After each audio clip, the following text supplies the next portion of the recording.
جول وعلى وزان وعلى تولاد الحسيمة وبنين رجول.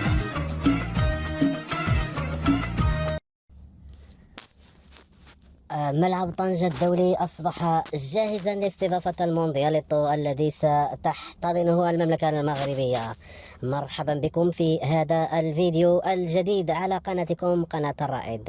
كما تعلمون حظيت المملكة المغربية بشرف احتضان كأس العالم للأندية المعروف اختصارا بالموندياليتو، حدث عالمي، حدث يتابعه ملايين المشاهدين عبر مختلف أرجاء العالم، ويعرف مشاركة الأندية البطلة بالنسبة للقارات الخمس.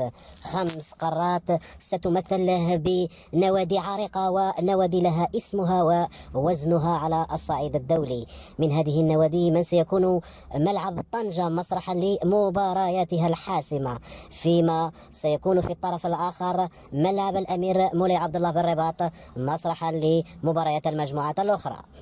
كما قلت في بداية هذا الفيديو، ملعب طنجة عملت السلطات المحلية بإشراف مباشر من الوالي مهدية على تسريع وثيرة الأشغال التي انطلقت منذ تقريبا سنة ونصف إلى 2 سنين، وهي الأشغال التي سيتم بموجبها توسعة جنبة ملعب ابن بطوطة، حيث سيمكن لهذا الملعب أن يستوعب ما يناهز 65 ألف متفرج.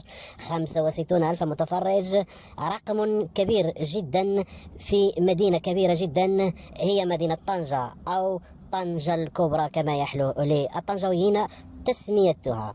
كما قلت في بداية هذا الفيديو، فبالإضافة إلى ملعب طنجة الكبير، فالقرية الرياضية تضم عدد من المرافق الأخرى، منها مسبح أولمبي، ملعب أو ملاعب كبرى للتنس، ملاعب لكرة القدم، وملاعب أخرى ملحقة للتدريب، والتي سيتم إلحاقها بملعب طنجة الكبير. القرية الرياضية بمدينة طنجة أو المدينة الرياضية كما يسميها البعض هي معلمة رياضية إفريقية مغربية عربية دولية. إشعاع كبير لمدينة طنجة، إشعاع كبير للقرية الرياضية. كما قلت أيضا في بداية هذا الفيديو، فإنه بالإضافة إلى المرافق الرياضية التي تعرفها مدينة طنجة، فطنجة هي وجهة سياحية عالمية، حيث يقصدها في كل سنة آلاف من الزوار من خارج وداخل أرض الوطن، حيث تتميز مدينة طنجة بمآثرها التاريخية وبمناظرها الخلابة وبشواطئها المتميزة. كل هذه المميزات وهذه المعالم تضفي على مدينة طنجة سحرا خاصا، حيث أن طنجة تتوفر أيضا على بنيات سياحية بمعايير ومقاييس دولية، فنادق مصنفة، مطاعم من المطاعم يعني الكبرى، مرافق وملاهي ومقاهي من صنف المقاهي الكبرى التي تزخر بها مدينة طنجة. كما تضم أيضا مدينة طنجة بنية طرقية ضخمة تجعلها من المدن المتوسطية الكبرى والمتميزة.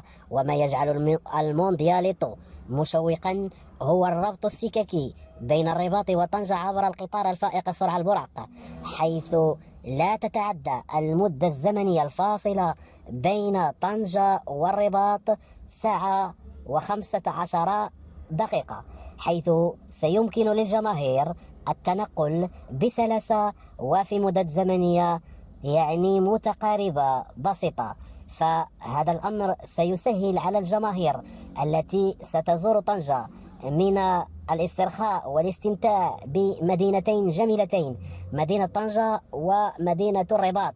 فيكفي للجماهير أن تحجز بإحدى المدينتين وتتنقل بكل سلاسة وبكل أريحية عبر القطار الفائق السرعة من أجل مشاهدة مبارياتها المفضلة. هذا الأمر كما قلت يجعل المغرب والمغاربة يفتخرون ويعتزون بما تحقق من إنجازات ومن بنيات ومرافق رياضية طرقية. شبكات الطرق، المواصلات، كلها تجعل من طنجة ومن باقي المدن الأخرى قاطرة للتنمية. موعدنا وموعدكم جميعا على ملعب طنجة الكبير، الملعب الذي ربما سيشكل سابقة في إفريقيا. فطنجة كما تعلمون أن موقعها الجغرافي يضعها على مقربة من أوروبا ب14 كيلومترا، ووجود معلمة كروية بحجم ملعب طنجة الكبيرة وملعب ابن بطوطة سيجعل الكثير والعديد من الأندية الرياضية العالمية، خصوصا أندية الليغا والأندية الفرنسية، تختار طنجة لخوض مبارياتها الحاسمة. هذا المعطى قد يأخذه البعض مأخذا عاديا، لكن صدقوني إن قلت لكم أن هذا المعطى هو معطى استراتيجي، معطى يعني دقيق، ومعطى غاية في الأهمية وجاذب للسياحة وللتنمية بهذه المدينة المغربية الشمالية المتواجدة في أقصى شمال إفريقيا. طنجة عودتنا دائما أن تكون طنجة عروسة الشمال ومدينة البغاز، وإحدى المدن التي كانت وستظل بخصوصيتها الشاطئية وخصوصيتها المناخية واحدة من المدن التي يعشقها الكثيرون. فهناك مقولة طنجاوية تقول: طنجة دائما هي في شوق لمن لم يزرها، ومن زار طنجة فهو دائم الشوق لها. إنها طنجة حينما تحكي التاريخ، حينما تحكي الحاضر، وحينما تحكي عن كرة القدم. كرة القدم في طنجة شعبيتها شعبية كبيرة، والدليل على ذلك المتابعة المكثفة للجماهير الطنجاوية للليغا الإسبانية. هذا الشغف الكروي تعكسه أيضا وجود نوادي عدة بهذه المدينة الجميلة. لكن هناك نقطة واحدة، نقطة سوداء في هذا يعني في هذه المنظومة، هو ما يعيشه نادي اتحاد طنجة من متاعب. طبعا كما قلت ويقول الكثيرون، فملعب ابن بطوطة هو معقل اتحاد طنجة، وفيه يجري مبارياته الرسمية. لكن هذه المرة سيحرم النادي من إجراء مبارياته على أرضية هذا الملعب حتى انتهاء الموندياليتو. فنادي اتحاد طنجة يتواجد حاليا في الرتبة الأخيرة من البطولة الاحترافية بعدما حصد 11 هزيمة وتعادل في مباراتين. فلم يحقق نادي اتحاد طنجة أي انتصار منذ 19 مباراة. رقم مخيف، رقم خيالي، رقم يجعل القائمين على الفريق الطنجاوي في موقف وموقع حرج. لابد من تجاوز هذه النتائج السلبية.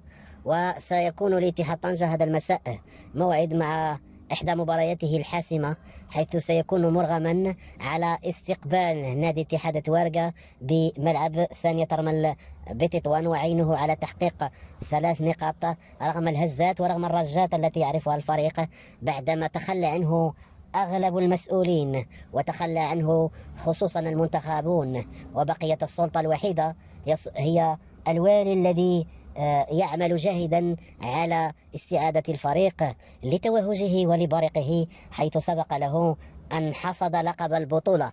كما قلت، حيث سبق للنادي أن فاز بأول لقب له في تاريخه سنة 2018. ملعب طنجة الكبير سيكون إذن مسرحا للموندياليتو، وسيكون إذن جاهزا لاستضافة مباريات نادي اتحاد طنجة، وسيكون أيضا عاملا من عوامل إعادة الفريق لسكته الصحيحة. سيدتي سادتي، سنعمل إن شاء الله على نشر فيديوهات أخرى المواكبة لتنظيم المغرب لحدث الموندياليتو. لا تنسوا الاشتراك معنا، كما لا تنسونا من تعليقاتكم وتشجيعاتكم والضغط على الزر جيم لتشجيع الصفحة. شكرا لكم، وإلى فيديو قادم بحول الله.